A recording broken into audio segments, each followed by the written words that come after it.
All right. You were just watching me pick my nose or something because I didn't have my intro video on. Surprise! Well, good thing I wasn't doing anything incriminating, right?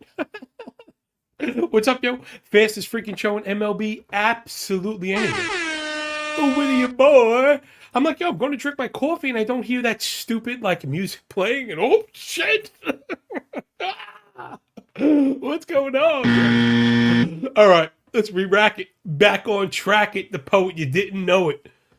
And it's your favorite host, fastest freaking show in MLB. What's up, everybody? Couple of the usual suspects hanging out in the chat. Jason, what's going on? Carolina Daddy, and 1, 2, 3, 4, 5, 6, 4, 7, 1, 3, 0. Yeah, I had a bad day yesterday, and that really sucked because of the way it went down. We felt very strongly about the Cleveland over. That was it didn't like soar over. That was got there safely. Texas had the pitching change. Now, I am like what you call like an honest and fair person. And where I played, they don't void anymore. You know, there's no voiding. So we wanted Evaldi, right? And he ended up not pitching. Now, hard to complain because the Rangers didn't fucking score, right? So it doesn't really matter. Then we like Lambert. He got touched early. Astro shit the bed with men on base. Lambert ended up being good, going 7, give up 3. He was very good. They ended up losing. We like the Giants. They get ahead, shit the bed with men on, cough up the runs, lose our F5, come back and win the plus fucking 160. Ugh. Ugh. So, like, you know, there it is. You can have a lot of good calls, and the execution is off, and a little bit of bad luck, and all of a sudden, you know, black ink turns to red ink. Enough of that shit. More of this. It's the best part of waking up. Pitching sheets in the mug, everybody. I just want to confirm. I know we got a full slate. I saw somebody mention, I know we got 30 teams going. Okay, and everybody is at night. Really love these. Get our sink our teeth into it. It also leaves me a little bit of time in the afternoon. If you didn't see, I did the first NFL best ball draft. Man, underdog moved to 20 seconds. I think it's lightning. So just check it out. It's on all the same streams.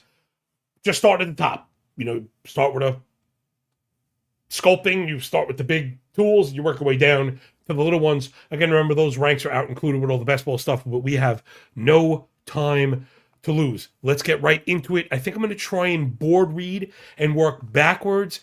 All of you subs had to have noticed, right? One, we have a lot of scoring, but so does the board, right? So that's not on me. I've never, ever had this many home runs in a certain day. I've never had so many home runs. B-Rose, what's going on? Carolina Daddy had a good day. Good for you people. That's what I like to see, regardless of how I do. Now, I did want to point out, again, I really F DraftKings. I really could give a shit less about them. But they're running that Grand Slam promotion where if you have $5 on a player to hit a home run and they hit a Grand Slam, you're getting a chunk of like a fucking, is it $500,000 or $750,000? So, like, if you just calculate the, you know, whatever, a guy has a 30% chance to hit a home run or a 25% chance to hit a home run, and that has like a, I don't know, what's a Grand Slam? Like a 25 to 1 chance of that home run being a home run. The payout is still pretty fucking crazy. You know what I mean? The payout is pretty crazy. So, lots of home runs. You can see a couple of them hanging out on the board there. You know, Trout, Pladea, got Low, and Vientos. I just couldn't help it. There's a ton of wind, which is what was pushing all the numbers. We also have a lot of pitchers that give up pulled fly balls, and, you know, that's how that fucking goes. So, I don't know what the hell that was. I was trying to cover up me fucking slurping liquid that I didn't get down before. All right, so let's get into it. I'm going to try and be fast as can be. I'm going back to the timer. Warbert Urania on the bump for the Angels. They're on the road against Cleveland and Slade Ciccone. Both of these guys really up and down. I don't think I believe either one of them. I was trying not to do too many stats. We can see all the underpinning stuff. Ciccone's expected ERA north of 5.5. Warbert Sierra is north of 5. Again, these guys both walk too much, not enough command, not enough Ks. and a lot of contact, especially on Cicconi's side. Urania at least has kept it down, so he's going to be a victim to BABIP at all times. He's like a Jose Soriano light. So let's look at righties. Remember, righties 2 weeks, lefties 30 days. Year-to-date L7 kind of all together if we don't clarify. Angel striking out a ton hasn't really been Cicconi's game. Guards have the discipline without the power. They've been pulling it, and it'll be interesting to see if they could turn those ground balls into line drives. I think that's going to be the difference maker. But either way, I think all the balls in play, and maybe 2 bullpens, I don't trust that much. I guess I trust Cleveland more than Angels objectively, but I don't love either one of them. Angels set at 3.5. That feels a little bit low for the 4 1/3. I think I'm over the total. This one feels like a 4 + 4 = 9. I've got them both at 4.3 or more. Also, like I said, I got, Trout for a dong and DeLorder for those hit-and-run ribbies. He's a walking 2 hit-and-run ribby guy.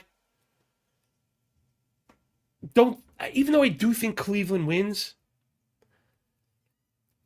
I wouldn't even pay the -135. I'm a little bit closer to even on this one. Not sure I'd recommend the trigger on the Angels full game because the bullpen sucks so bad. Angels at 5, I think, is live at plus money. But I think I like the overs in this one more than anything. Next up, Wee Willie Warren on the bump for the New York Yankees. They're on the road in Bmore to face Trevor Rogers and the Orioles. They're plus 140 dogs on the road. Orioles have the bullpen emoji. Quick look.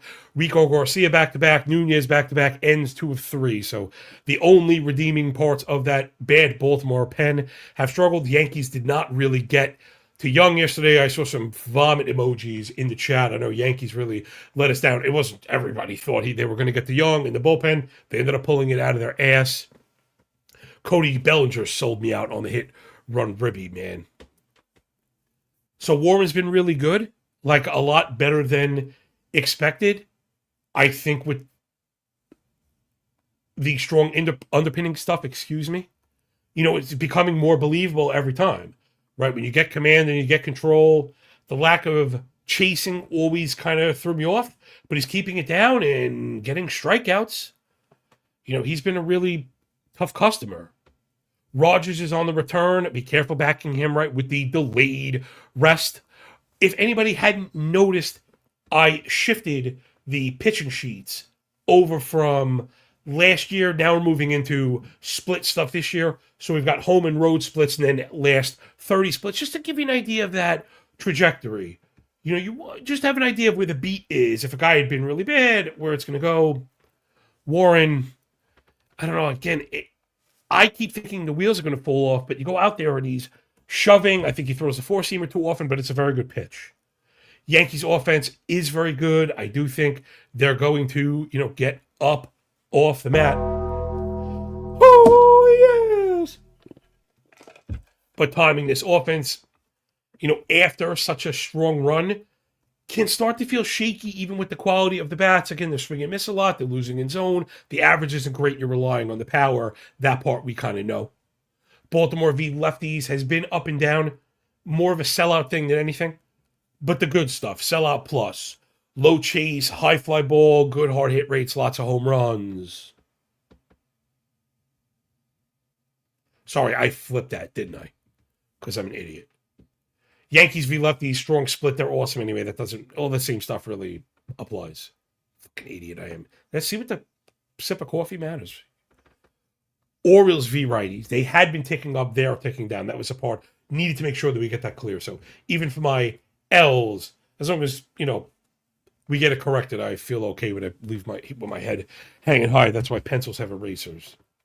So Baltimore v. righties in the rough split, and they're striking out. They're putting the ball on the ground. They've had trouble with power. That's been all the places that Warren succeeded. This feels like a really strong matchup again for the Yanks. We're going to step on the rake. I don't know. Turn off the lights and I'll glow. Yankees bullpen objectively better than Baltimore also. This one should be a pretty clean win. I mean, going after Rogers is the part that feels a little fugazi and where I don't really want to pay for the run line. But yes, I really think the Yankees win. No, I'm probably not going to pay -170. And no, I doubt very highly I'm going to be paying +100 for a run line because Rogers is still a high potential guy. Watch him go out, get yoked, to get the B part of the bullpen. Yankees are going to win this one 9-1. Next up, Miles Michaelis on the bump for the Nats. They're on the road in Cincinnati to face Brady, the wedding singer, minus 150 for the home squad. I mean, this is like run scoring or nothing, obviously. Totals are at 5.5 and 9.5, probably with good reason. I wanted to check really quick. I remember to have the team totals up. I always just kind of look for a little bit of, I hate the word edge, because edge is actionable. Just like maybe a little weakness, right? Or a surprise in pricing. And I think you got that. Washington is 4.5 minus 115. Cincinnati is 5.5 plus 110. I've got Washington modeled for the same score as Cincinnati. I like that Washington team total, which means I really like the alt team total. Again, I got a ton of scoring. I've got the Blade home run with Michaelis is just always bound to get cracked. Like anytime he's bad, you expect it. Anytime he's good, you expect him to be bad after that. 7.44 ERA, 1.5 whip. For Michaelis, 5.6 ERA, 1.65 whip for Singer. These guys are not any good. 15% K max on both sides. Both have a sub-9 swinging strike, a 90% zone contact or more, right? We're going to be in zone. We're going to get balls in play. Sorry, I thought I had weather up and I don't. I knew I'd be referring to it. Give me just 1 second. Since it's starting to get warm, wind is blowing right to left, but this is a hitter's park with, again, the pull fly ball guys. So this feels less to me about the offenses, though both of them kind of have right a good matchup. The zone contacts are low, but these guys pitch to contact. The line drives are there, the hard hit rates are there, barrels, Woba, XCon, all the stuff we're looking for, plus homers, at least on the red side, tons of doubles for the Nats. We know they like to run. So do you trust either bullpen? I don't. They're both ass. So again, this one is scoring. I don't really hardly ever go over freaking 10, over 9.5 to get to 10. I think this is going to close at 10, and in which case, like, we should want that. Sorry, I forgot to fill out the show picks. Let me just do that really quick. I had LA and Cleveland on the over. We have like Yankees with the win, and it's gross, too expensive. This one, man, if we like, see, it's funny. If you like Nats to 5, then you'd only need 5 to get to 10. The Reds have the 5.5 line and get to face Miles Michaelis and the Nats pen. I'm going to just put game over. Let me just see that this pitch is still 9.5. Because if it's 9.5 baseline, I feel like I'm getting too cute splitting all this shit. I'm actually starting to see 10s pop up right now. So if you can't get a 10 at minus 120 or better, minus 118 or better, I would just lean into the 4.5 runs. On the Nat side, we're getting the 9 frames. So, like, that's the backup play. I always like to provide a little bit of that where I can. Next up, Michael Lorenzen on the bump for the Rocks. They're plus 273 dogs on the road down into Steel City to face Paulie Skeens, Captain Paulie Skeens, and the Buccos. Pirates minus 348 at home. Holy moly. The only thing I was interested in, and this is interesting, when you get these, like, I don't know even how you describe these, like, insane favorites, minus 300 on a fucking baseball game is nuts to me. Excuse me, my coffee's entirely too hot. Oh my God. Anyway, oh my God. Damn thermoses working too good. Ouch, motherfucker. I'm tired right now. Fucking burn myself. Shit. It's worth checking the price on these really heavy favorites to see how much the run line is going to cost you. And in this case, it's pretty tempting. What I mean is Pirates are minus 325. I'm looking at MGM. The run line is minus 140. So, that's what, 185 cents for the run? So it doesn't mean in these cases you run to bet the Pirates, right? I mean, I don't think you should ever be running to pay minus 140 for a run line. But that's where the value is. I'll go that far. Lorenzen's been just terrible. 6.9 ERA, 190 WHIP, and it's just as bad as that could be. It's funny because he has command and control, so like it's batting practice straight up. And Skeens has been phenomenal, best pitcher in the game. That was after that ridiculous blow up in the first game. These stats include that. I know his totals, right? The per game totals that we put up, the pitcher prop stuff, are all going to be a little bit low. 5.8 Ks, 15.8 outs, because that includes that first inning that was an inning. Look at the last 30, ridiculous. 1.2 ERA, 0.5 Sierra. In fact, shit, these are crossed. I'm a fucking idiot. This should say whip, and this should say Sierra. That's correct. Sorry. If anybody knows, you obviously it makes sense. You didn't have a. You're not gonna have a 2.24 whip on a 1.2 ERA half. Okay, so that's corrected. Anyway, man, I'm on fire right now, huh? Maybe that's from the introducing football kind of threw me off my game just a touch. All right, let's get back on track. But I think that's pretty much it.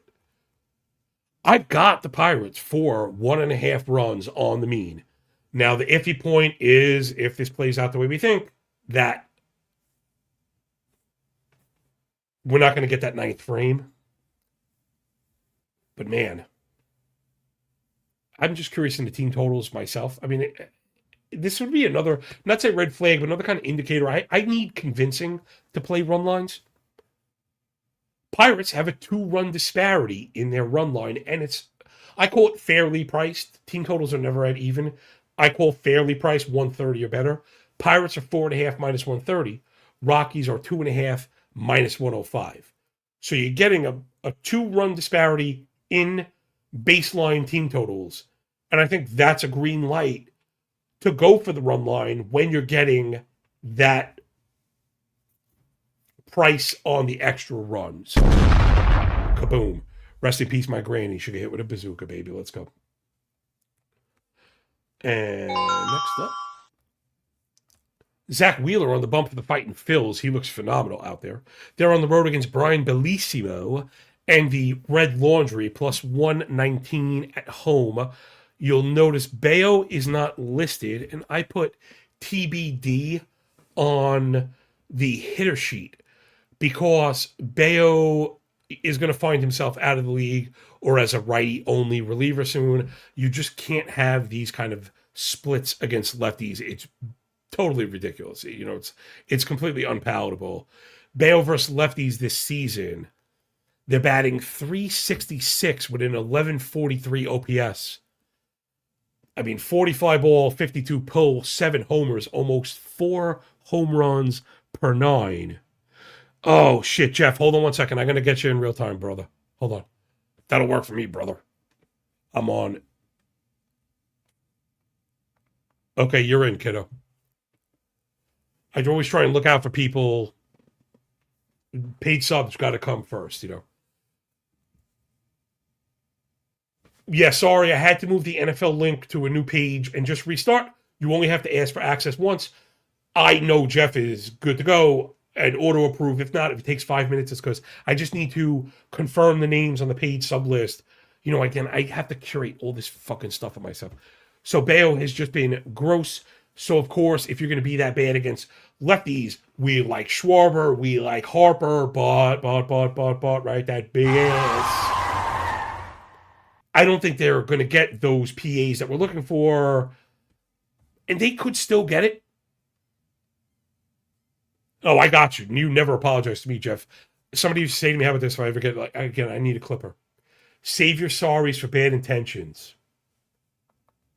Like, that could be a viral fucking YouTube clip. I'm over here working my fucking ass off, me for hours and hours. Anyway, Jeff's got the both teams to score. Nats and Reds. A's and Cards, we didn't get that. Marlins and Twins. I'm going to try and keep that in mind. Brian E., what's going on, kid? So, I think the Phillies are going to win and all that shit. I think it's a fucking smash play and all that. Philly's offense has been improving. Boston offense fucking blows. The thing is, the Boston bullpen has been good, and if they're able to kind of match up against the back end of the Phillies bullpen, this could be a little bit of a disappointment. The minus 143 is right on the edge. It's tempting because, right, it's not outside the realm of where I'm like, oh, I don't pay that. But like this feels like a donkey pair. Yankees and Phillies. Oh, talk that is fucking bogus, yo. Oh my god, that is bogus. Or like Phillies and Pirates run line. I hope people are unfollowing me for that. I really do. I deserve at least one unfollow, man. Holy crap. Underwater trade sets in Japan, paid subs come first and women come second. Or sometimes not at all, baby. Do I make you horny, baby? Do I? Yeah. Yeah. Oh my god. Yo, that series is hilarious, first of all. I'm not sure anything makes me laugh more. When Michael Myers and Michael Caine are doing with the fembots in the bed and they're doing the English, slang. Shat on a turtle. Oh my, that shit absolutely kills me, yo. Absolutely kills me. We all need to laugh more, yo. I mean, I love being funny. You got to be funny, but when people make me laugh, oh, that is just the shit. So Philly should get it done. I wouldn't really waste my time with Boston. I don't think it's like a sharp play. I wouldn't be looking for the Boston over. The more I look at this, the more I think Philly just kicks the absolute shit out of the Red Sox today. Somebody had tweeted it was free. Somebody, one of us, man, one of us. It might have been Jake. It might have been Sci Guy Jake, the science guy. But yeah, it feels the Phillies is a fucking smash play.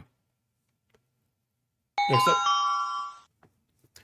Sugar Shane Mack on the bump for the Flat Fucking Fish of Florida. They're on the road north of the border to face the Bluebirds and Patrick Corbin. I mean, where are the runs coming from? I said this yesterday, and I know that was the game we wanted all the scoring, and I think there were errors up front. Shit spins out of control, and that's baseball, Susan. Like, what the fuck can you do? Sugar Shane has been very, very good. He kind of picked up that trajectory we were hoping for. The walk rate's a little high for the ball rate. I try not to let that throw me off because he's been very good, and the Blue Jays offense has really kind of stunk. Corbin, he's the how does he keep getting away with this award winner right now. 3.6 ERA, but a 6.2 expected. The 4.5 Sierra telling you some of the approach stuff is not terrible, right? You can see the ball rate, the walk rate, the first strike rate are okay. He's been getting by on a pretty hefty left on base rate. The homer fly ball rate in check. He's kept it down somewhat. I mean, this is going to fall apart eventually. It is Patrick Corbin. However, the Rays split versus lefties is really bad. Just as sickening as it gets. 335 PAs for the Flat Fish versus Southpaws. A 617 OPS, .067 ISO. 50% ground ball, 32 hard hit, 2% barrel. Two? Who buys two? Just two. Just atrocious. Like, could it be any worse? You know what's funny? This happens to me all the time. And it's actually, I confuse lefty righty Shane Baz and Shane McClanahan for some reason, right? We all have these kind of weird hiccups. If anybody has been following my work long enough, there was one point across like a 2-season span. It was, Tyler Alexander and Tyler Anderson. And I couldn't get them right. I was putting it wrong in the sheets and putting them on the wrong team. Just really, really crazy stuff. So, McClanahan, also a lefty. I've gotten a couple lefty-righty things wrong lately, man. I got to sharpen my game. Jay's not much better versus lefties. The average is 214 across 265 PAs. Maybe you could take a peek. Full season if you wanted to open up that sample a little bit. I'll highlight it here. It's in the middle of the board if you're looking at the screen. Approach-wise is okay, but none of the stuff we're looking for as far as pop goes. Too patient for the lack of production to not hit for average or power, right? If you're going to be patient, you need production. So I'm going back to the under here. The bullpens have been good. I think they both kind of squirted the load yesterday. I was very surprised to see this total 8. I'm like firmly under the 8. Give me Tampa and Toronto. FG. U8. I guess you could also get me with the F5, but it would have to be 4.5. That's the only circumstance I'm going with that. Next up. Captain Jack Flaherty on the bump for the Tigres. Sorry, I let the scroll there. They're on the road out in Queens to face the Let's Go Mets go. Freddie got fingered Peralta on the hill for the Metsies as minus 155 favorites at the crib. I'm a little bit worried about the Mets here. I do think they get it done, but I've got more scoring than anything. Wind blowing out, which is a major concern with these two guys. There was a lot of like all the home run things you could ask for. Listen, Peralta's been good. I'm not trying to trash on my fellow Mets fans here. You know what I mean? Although I'm not really a Met fan, I do kind of root for him because of my fellow New Yorkers. That was the word I was looking for. Peralta's been good. 54% usage with the pulled line drives and fly balls is not going to play. We also have been on Detroit all season versus fastball throwing righties. Yes, the last 2 weeks, this team has been donkey dick, 1,000%. Sometimes I think you want to zoom out a little bit. Again, it's the wind and the push and the overall kind of archetype here. Detroit v. righties on the season, all the pulled line drives with the barrels and the extra base hits we were looking for. It's not necessarily home runs, it is a lot of doubles, but those could turn into ding-dongs in the wins. And we were already worried about Flaherty, who's been terrible a couple more starts like this. And, I think he could be on his way to fucking Tuscaloosa or whoever their AAA fucking affiliate is. The offenses have not been great. I get it. This is where I'm getting the bounce back. I guess both bullpens have been pretty good. So maybe if you were going over, this is like one of the more rarer cases for a first 5 over. However, if the totals are 4 and 8, I'd rather go over the 8 for the slight percentage chance that it's tied, that we get exposure to some ghost runners. I don't know, I was asking for a tie a bit much with a minus 150 favorite on the dog on the board, perhaps. So again, I have a Met win. I'm a little bit light to get to this 4 + 4 = 8, but I just think the stylistics work against us here. I'd be very careful paying the juice for the Mets. I think, if anything, that's my stance, is the Mets price today is coming across as a bit of bad chalk. Like, I think that I feel pretty strongly about, though I really think this overhits. I think there's a case for negative regression in the Peralta profile for as good as he's been with the outputs. I think there's a case for positive progression for the Detroit bats, though. Maybe they come out and let us down. One of those lefty sticks that we were backing. Kerry Carpenter is down, though. He really hasn't been good, even though he's always going to model very strongly against this type of player. Next up, Colin Rea and the Baby Bears on the bump, on the road, in the dirty to face Grant Holmes and the Fu Manchu Bravos minus 126 at the crib. The totals on this one threw me off a little bit, and then I ran the model, and that's where I was. And I was thinking, Colin Rea was so damn good, and that's kind of getting away from us a little bit. And I was thinking, isn't Grant Holmes like really great on a per inning basis? And that's getting away from us a little bit. Nothing atrocious. I mean, Holmes with the walk rate is scary with that amount of contact, but whenever you're going to allow free passes, you don't want so many balls in play. That's a quick way to get F in the A. Rea's been very good with the elevation stuff, but he is getting hit really hard. And I think the L30 stuff is also starting to spin, right? So you can see the L30, Grant Holmes with the 6 ERA, 1.5 whip. Rea with the nearly 1.5 whip, 13 KBB. Holmes is down in the single digits. Both of these guys are trending in the wrong direction. And these are both offenses that we really like, versus righties. Cubs have been one of the better offenses in the league.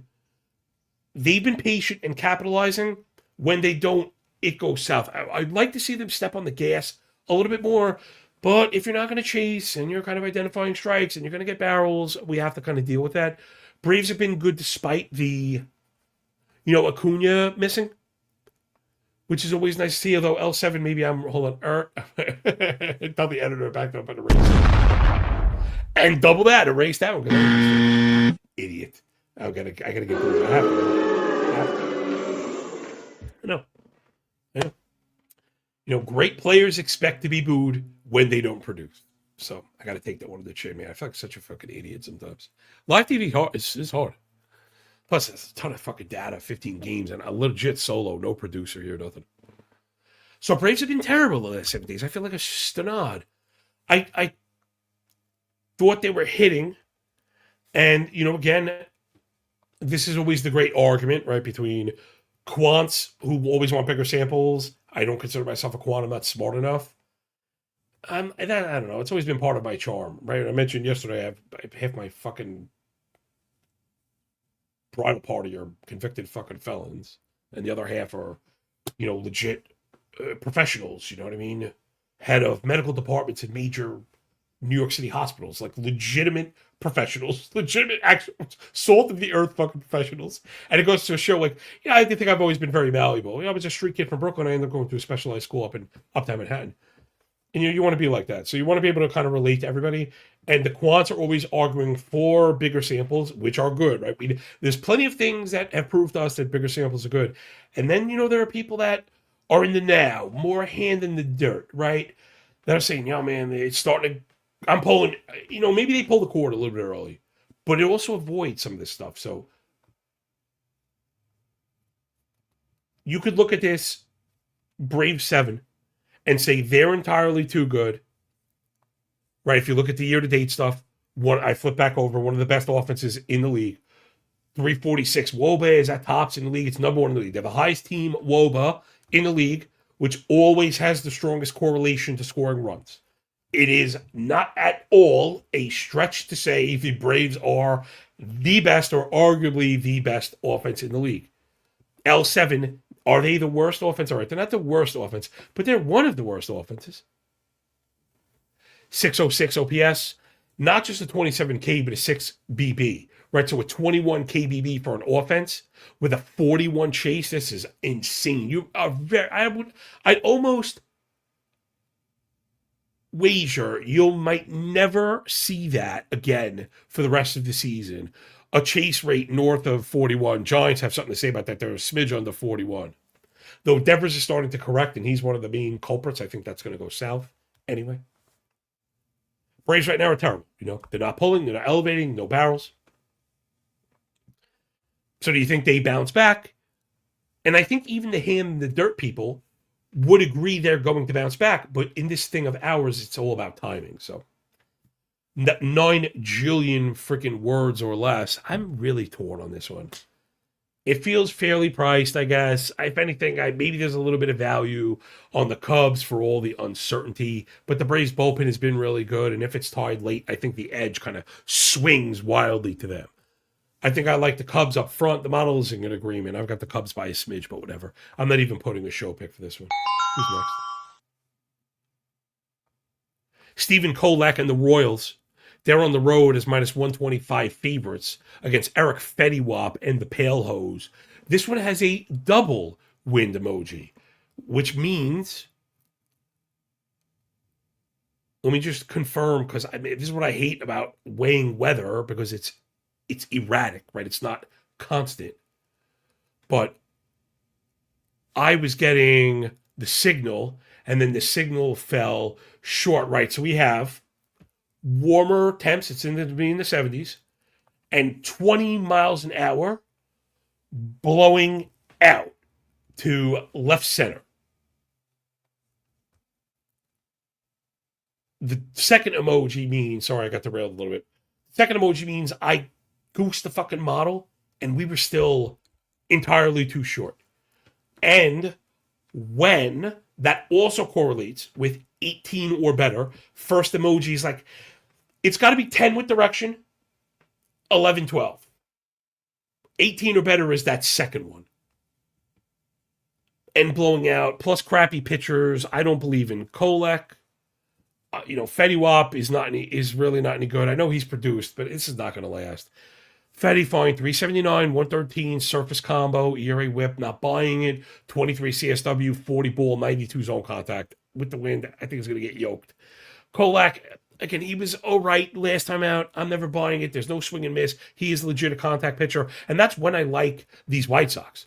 Right, if you're going to contact the Murakami, he's going to F you in the A. Same for all these guys. Colson recovery, all of them. That's like the MO of the entire White Sox offense. That's reflected in the last 2 weeks sample versus righties. Man, we're getting back on the track, kid. All the power with the Ks, but if he's not striking anybody out and you focusing on that pull power with all the barrels, White Sox, one of the better power teams against righties right now. Again, but they got to make contact to do it, and I think they're going to get it. Royals offense is back up off the mat. They're starting to get it done. We like them from a talent perspective. And both these offenses are looking pretty good right now. Really no need to worry. If you're over, the bullpens are a worry. White Sox have really I think it's overperforming, but at this point, right now, they're humming. And people are rested. That's when I tend to be reticent, tentative of looking for the reversal. So the White Sox are a perfect example of a team that bullpen is going to come back to earth, right? That's going to happen. I generally don't look for it to happen when everyone is rested, right? We look for that once they start to get muddied, and you blow one, then the order gets chopped up. This is what ends up happening, and I think why the Cook bullpen report is so impactful. Managers have done a pretty good job, I've noticed, again, they know the schedule of kind of unloading, using all their bullets before the day off. I'm trying to stay wary of that because once you get the day off, it's almost like a full reset. If a guy had gone 3 in a row before that, maybe he'll get a day off, but everyone's pretty much available. So worth keeping an eye on. That said, again, there's so much weakness in the arm talent back there. If these guys struggling to get out early, they're like, I'm over it. I'm going to be honest. Maybe I didn't even guess this enough. I feel like maybe I didn't move something over. Sometimes, there's a lot of importing and exporting. No, that's what I got. Maybe with a second look. Maybe it's the bull, maybe that's what it is. Maybe it's just the bullpen's kind of keeping me below that 9.5. I would not be going under this one, though. I'm looking for, maybe this is a good hit run ribby spot where, it's a 9.5 total. You're not out of pocket looking for offense without being over, right? That's also something that happens. If we're looking for all this offense, shouldn't be over? Not necessarily. Because that 9.5 is actually even money. And now, listen, if we bump that to 9, you see, with flatten out, we're right on the money, and all of a sudden we feel very good about the push with the ability to run out. I've got the Bobby Witt home run, by the way. Fetty must have again, I don't put up a lot of home runs. You know that. You know that. I don't really do that. But, Fetty's giving up tons of fly ball. All fly balls to righties are all pulled. He's given up 7 fucking dongs to right-hand hitters already. All right, let's move on. Next up, this one. This really hurt me. This hurt my feelings. My feelings are hurt. I don't want to talk about it. It's my model, and I'll cry if I want to. Damn it. Damn it. That total flush is for my boy Yuri Perez, who I thought was just going to have the breakout campaign. I really did. I thought we were in that honeymoon phase and it was going to just take off. He's been terrible. The command and control we thought would return has not. The swing and miss is there, which is fine. But the control and the four-seamer has disappeared. And both of these guys, this is what I wanted to highlight. Because is this another win game? Right, so Miami 102. Slight dog on the road in Minnesota to face Bailey Ober, minus 112 at home. Another one, double emoji. Again, just looking for confirmation. Yeah, it's 19 miles an hour blowing straight out. Blowing straight out. With the 2 biggest pulled fly ball pitchers on the board today. Yuri Perez, 47 fly ball, 52 pull. Over 44 fly ball, 48 pull. They've given up 12 home runs between them. And it sucks, but you should get lots of scoring. Am I over on this fucking stupid one? At least we're a little bit over on this one. This one's set at 5 and 9. So it's scoring, the scoring bonanza. You know what I meant to check was the team totals on these. Again, similar to the Washington game, where you just never know if one team is going to have the 4.5. Royals do have the 4.5. White Sox also have a 5.5. The White Sox 4.5, is even money. Marlins are 4.5, even money. Twins are 4.5 plus 105. Some of, if not all of these, are going to hit. And, I lost it in the comments before. It was Jeff who had put the doubles. Oh, okay, you had said Athletics and Cardinals. Nats Reds. So I'm definitely down on Nats Reds. I'm definitely down on Miami Minnesota. Jeff, I think I like the Kansas City one. I think that's the other scoring game I'd be looking for. And I think, man, maybe we get the latter today. Although St. Louis and Athletics, I'm looking down the board, is also going to be fun. So look for scoring or nothing in this one. I wouldn't pay anything for anybody to win this because we have a lot less faith in the bullpens than we did in the one before. So if I had to pick one over, it's definitely this one because of the bullpens. The Minnesota bullpen is just so horrendous. Anytime they're out there for 9 frames, you got to feel really good about this one. I think I'm going to actually bet this 9.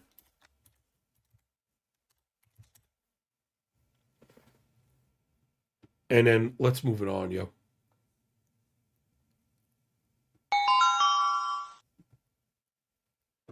Matty Waldron on the bump for the Padres. They're 109 underdogs heading down to Cheesetown to face Brandon Sproat and the Beer Makers.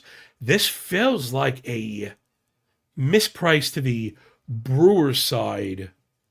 I was high on Sproat and down on Waldron. Now, Sproat's overall numbers are pretty gross.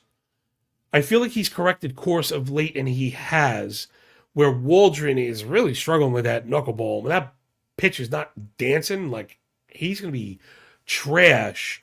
Also, Milwaukee offense is rocking and or rolling since they brought back their big pieces. I know this L7 also, it's the second time, man, where it's the second time I did the wrong fucking thing. I think, if anything, I feel less about taking L's in my anecdotes as I do like not caring as much about L7. You face a really great bullpen for a week and your numbers are going to kind of look shitty. But I thought since Churio had returned, they had been a lot better. Last 2 weeks overall, it's pretty good. I do think they'll be better with all their pieces, but to be fair, if we were doing 2-week v righties, they must be hurting lefties because the righty splits is just meh. It's a lot of Brewer stuff. I mean, they're hitting for average, and we like that, right? So they should be fine. And the disciplinary stuff is good. So as long as that's in check against Waldron and you're putting the ball in play, I think you can have a shot. The X-Wob is strong, the X-Con is above average, but Brewers offense definitely not as strong as I thought, like when I flopped, right? When I thought I was turning over my cards. Wasn't as good as I thought. That bullpen is awesome, though. So is the Padres. It just might not matter. Especially if it's only minus 130. I think... Okay, two notes here. So, number one, Brewers are minus 130, and that's my show pick. I think I'm going to bet that one outright. Second point is, I wonder if anybody had picked up on this. And this is something you'd be able to look at just the algo drop. Because the team totals are there and the prices are, at least the opening prices are there. So this is one of those games where we have a 4.5 and a 3.5, right? Black box, orange box, and it's a minus 130 or better. Those almost always feel like a smash. All right, let's move it on. I'm going to try and giddy up down the gate here. Zach Gallen is on the hill for the Sneaks with shapes in their back, plus 113 underdog. Out in Texas, against Mackenzie Gore, this is another one that fits that same template or parameter criteria. Gallen's been bad, and the Diamondbacks refuse to hit. Now, Mackenzie Gore is definitely up and down. I think the underpinning stuff is better than it's let on. The indicators are much stronger than a shitty +5 ERA or whatever. Now, as of late, it's been really bad, and that's when I tend to worry. When a good pitcher is really bad, I think there's only two pathways. He's hurt, and we're going to get an IL stint, or he's going to rise like the fucking mighty Phoenix. If there is a saving grace here, Mackenzie's been much, much, much better in his own building. All right, so maybe you show up to the guy's crib and the lawn is mowed. Remember that shit? That was the original Corked Stats. Lawn is mowed, garbage taken out. My boy does work at the crib. So I think this price is a little short. Diamondbacks, they've hit for average against lefties, but overall they've been whack. And if you're going to chase and swing and miss, put the ball on the ground, I think you're in trouble for a score. That's not the way to get there. Whereas, Texas v. righties has been, I think, better than people expected. The BABIP is low, which has suppressed some output, but they're hitting the ball hard, and the 338 xWOBA is a pretty decent implication. Last 7, same kind of up and down. They're not a solid offense, so I don't think they're ever going to sun run. But this is good enough to back with a really, or at least a pretty strong pitching edge, and the Texas bullpen's been pretty good all season. So I could have just said I need a name for that, right? The 3.5, the old 3.5, 4.5, the old 5.2 skidoo. Where, yeah, give me Texas to win. I think that's in. Man, how do I put this? That's in the book, right? That's in the book. I'm not saying it right.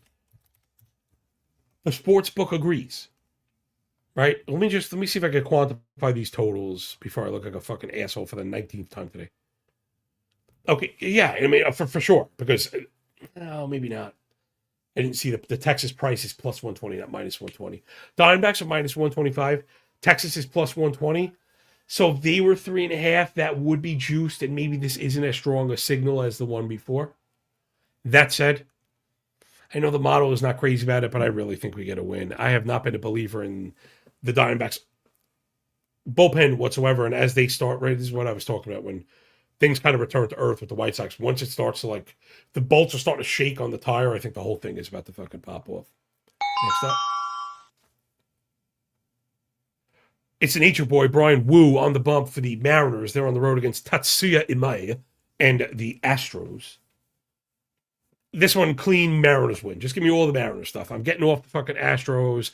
Again, this was a perfect example of they're the best right-hand hitting team, blah, blah, blah. And the last 7, they're the worst fucking offense in the league. And you watch them, you're like, I can't bet on this team right now. They're just terrible. If Jordan Alvarez, that was the big part of it. He was a one-man wrecking crew to start the year. And then everything looks peachy. And when he goes in the tank at least a little bit, they're not really there to pick him up. They've been gross. I'm not buying this fucking Astros offense right now. Even the L14 is really starting to show major warts. Seattle versus righties. Cal Raleigh needs to get it going, but J-Ram is fucking hot to trot right now. So if you're pulling these fly balls against Imai, who I don't like Imai in the first place, and he's coming back from injury or delay, regardless the motion, I think he sucks. For all the L's I take, let me take a freaking dub here or there. You know what I'm saying? We were on that. Bing! Let's go. That one actually worked. All right, let's go. I didn't think that profile was going to translate with the move from that was Japan to Korea. I just wasn't buying it. If you were telling me you thought maybe Houston was going to fix him, I would have said fine. But in fantasy, if you were paying the late premium, I think that was still a mistake because it was too much uncertainty. And you kind of got the worst case scenario. So Mariners should shove. Even the bullpen has been much better. Munoz was only a matter of time before he corrected course. So again, I've got a clean win. The minus 150 is a little heavy. We're bordering on a pretty obvious DDP,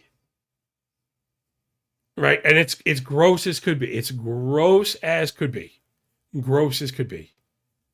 But in the cases where you like the win and maybe don't like the run line, maybe even mixing the Pirates in this bitch. We think the Phillies win. We think the Pirates kill. We don't want to pay for any of. We don't want to pay for any of this shit. You know what I'm saying? I don't want to pay for any of it. What was the other one? It was the fucking Yankees. But I'll tell you, Rogers. Even though it's a return, he does not fit as cleanly into that bin, right? You can't tell me you feel as strong going up against Rogers. So maybe then you just pair in it. Maybe and the Mariners was the third one, right? So you could go, maybe even if you isolated the Pirates because you don't want to pair run lines because that's like ridiculous.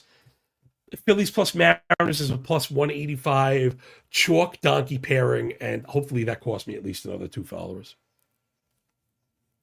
Next up. Scoring or nothing, don't even fucking cap this bullshit. These games in Sacramento are going to start getting crazy. I think the big question mark, the only question mark is, will the real Jeffrey Springs please stand up? Now, I know I was fading the shit out of him last year, but if you were really following closely, it was more than anything at home.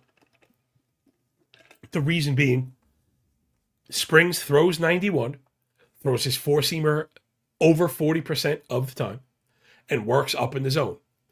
So if you're good at kind of getting guys under it and all that shit, that's fine. But the contact with the barrels is eventually going to punish you in optimal hitting scenarios.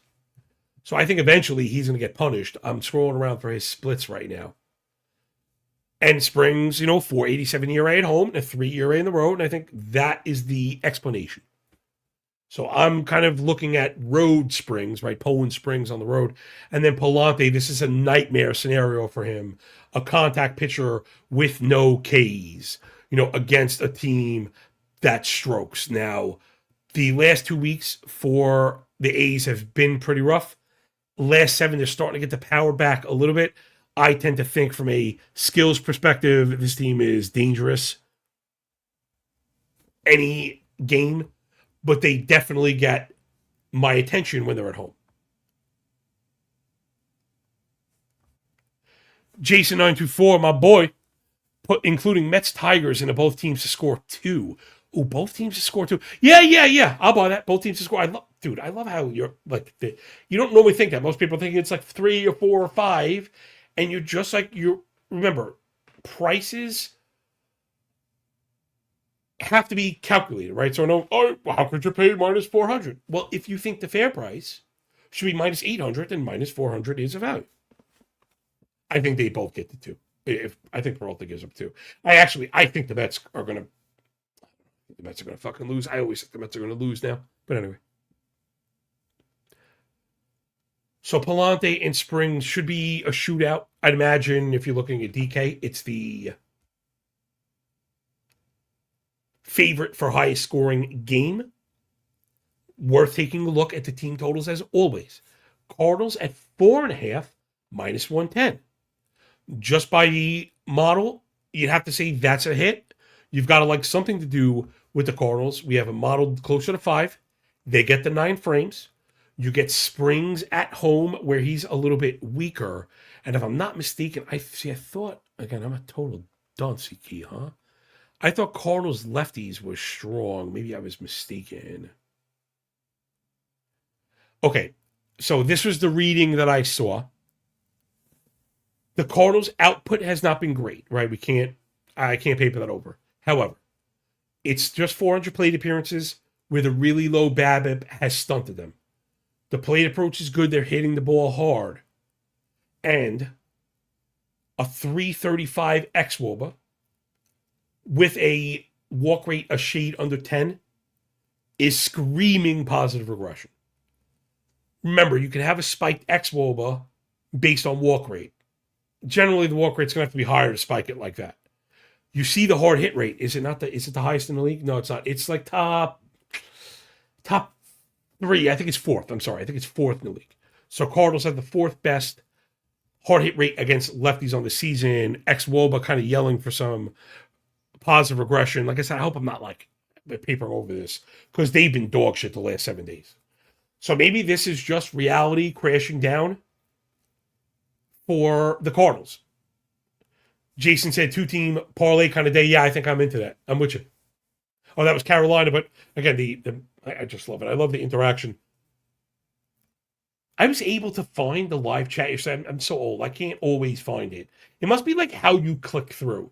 Like if you find a video on a For You is different than if you click through and click on the live page or on the home. It really is. Everything's a little bit different. It's just a formatting thing.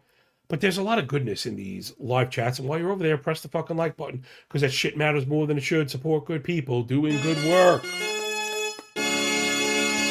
Thank you. All right, last but not least, we're going to get out of here right under the hour mark. Hard to be as good as we are, as detailed as we are, cover all the stuff that we do. 15 games and, get out of here in under an hour. I really like to think that some people leave this show every day going, what the fuck is wrong with this kid? Word. Yo, I listen back, and I hope that doesn't sound selfish. I listen back for a lot of production stuff. I like to make sure levels are good and it sounds good. And again, that's when I kill the line shopping. As important as it is that we are using the best lines, that we can't be fishing around. That's stupid. That time could be better used. Like breaking down games. Adrian Hauser on the bump for the San Francisco Treats. Gigante's on the road against LA to face the Trolley Dodgers. I'm not going to do what everyone thinks I'm going to do and fucking freak out. Combine fucking 4 in the toilet. Although, I think it's like 6 units total. Like, so if you have like hundreds of bets and you're down 6 units, that could obviously change in a fucking day, right? Literally 1 day or 2 days. So I'm trying not to beat myself up, but I can't get live. I just can't get live. I thought we had it yesterday. We closed out the 10-day session week, and I just didn't get there. If anyone's unfamiliar, let's break down this game really quick. I think the only question in this one is how expensive is the Dodger run line? It's minus 145, a shade more expensive than Pittsburgh. These minus 300s are a fucking nightmare. And again, it's because you're not going to find it in the stats. Hauser has a 6 ERA. Yamamoto is like a Cy Young contender. The Giants offense is awful. Starting to hit for some power last couple days. Rafael Devers is up off the mat. Is it enough to get through Yamamoto and that bullpen? When the Giants bullpen is one of the worst in the league, last 46 and 2/3, they have a 5 ERA and a 1.7 WHIP, 277 BA allowed. God, 3% more walks than Ks with a 90% zone contact. I mean, how could you have a negative 3% KBB as a bullpen? I don't give a shit if it's a 2-day fucking sample. I don't give a shit if it's an 8-day sample. 47 innings. This is just atrocious. So, yes, the answer is Dodgers run line, and I feel like a fucking donkey piece of shit on my way out the door. Baseball's version of 300. Give the book nothing. Take from that bitch everything. It ain't madness, baby. This is Sparta! So, yeah. Here we go. That'll do it for the big show. Appreciate everybody for tuning in. Please press the like button. That shit matters more than it should. Let me give out one little goodie for anybody that made it to the end of the show. Here are the home run picks. If they all hit, we're talking generational wealth, and then we're going to get out of here. I have Mike Trout to dong off Slade Ciccone, JJ Bleday to homer off Miles Mikolas, Brandon Lowe to homer off Lorenzen, Vientos off Flaherty, Liam Hicks off Ober, with Buxton off Perez, Bobby Witt off Eric Fetty. So what I never, ever, is that's 7 home runs. I don't know if I've ever had 7 home runs on a single day, but like I said, maybe generational wealth. I think I played them for $1 and it was like $65K. So like, fingers crossed. Let's get out of here, yo. Thanks for picking up what we're putting down here at Corked Stats. Keep an eye out for the NFL baseball stuff. There's NFL data and ranks, uploadable baseball ranks with all the baseball stuff. It never stops, hot and heavy. Gonna save you $2 worth of fucking time a week. Support good people doing good work. Pretty please. Enjoy the games, enjoy the day. When we done with the book, enjoy the pay. And remember, when you work this freaking hard, man, the winning feels a lot less